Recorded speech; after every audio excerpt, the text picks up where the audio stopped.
DIY Dad.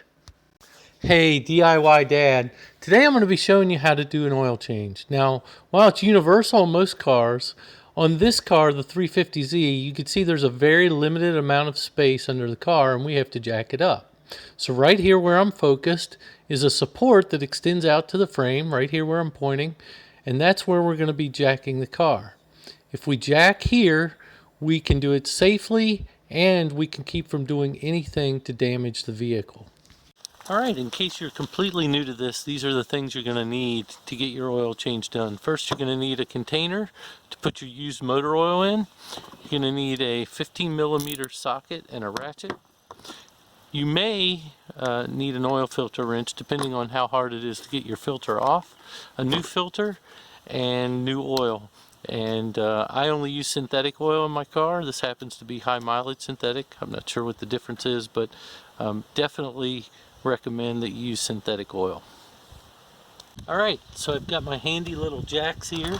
They're nothing fancy, about a $25, $30 jack. Got a couple of these.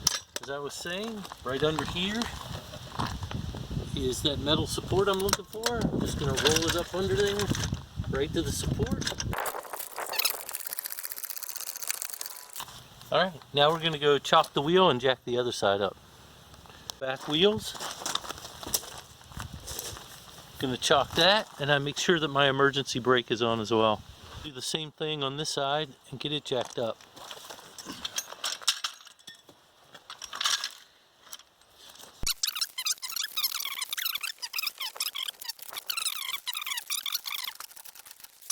They're all jacked up. So the next thing I'm going to do is put my jack stands under there and bring the car down and rest it on the jack stand. Make sure we're safe. As we come up to the car, what you're going to be looking for as we get underneath is a square hole right there.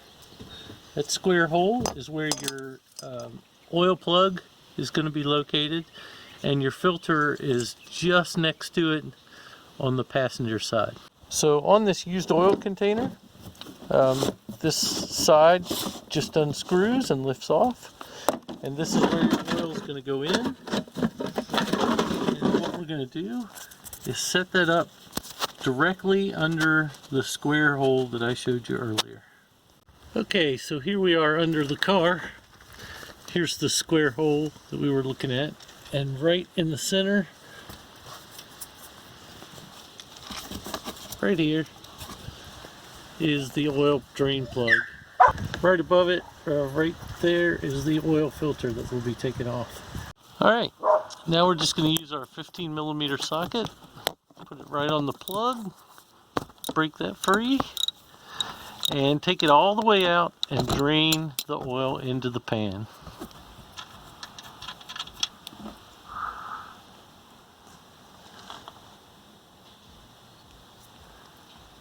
The oil is down to just a trickle. We're going to take our plug and put it back in.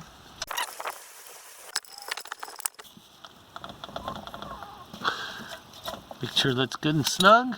Now we're going to move on to the oil filter. So normally I can just take this one screw out right here and reach up around and take the filter out, which is located where my hand's at now. But since we have another repair to do, I'm going to go ahead and take this entire panel out. Okay, so now that we got the plastic cover out of our way, we can easily see the filter sitting there. I'm going to put a filter wrench on the back of it and put my ratchet in the back of that and see if we can't get it loosened up. Alright, it's loose.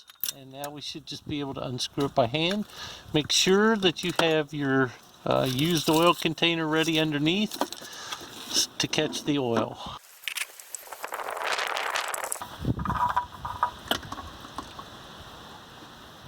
Something I was taught to do, I don't know how necessary it is, but is to always take your new filter and just take a dab of oil and go around the ring and kind of lubricate the ring. And so I always try to put a nice coat of fresh oil on there, and then we'll go in and put it on.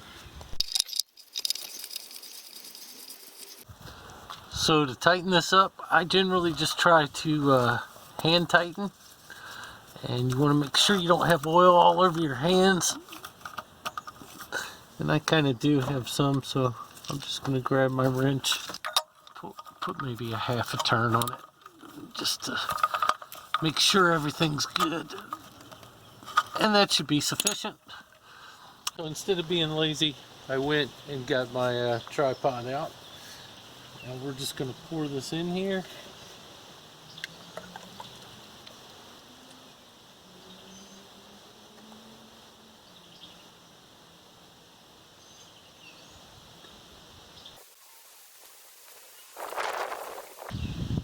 And make sure you do your checklist, right? Make sure you've tightened up your drain plug, you've got your filter on and it's tight, and everything's good to go before you start putting your oil in. Alright, that'll do it. It's all in there.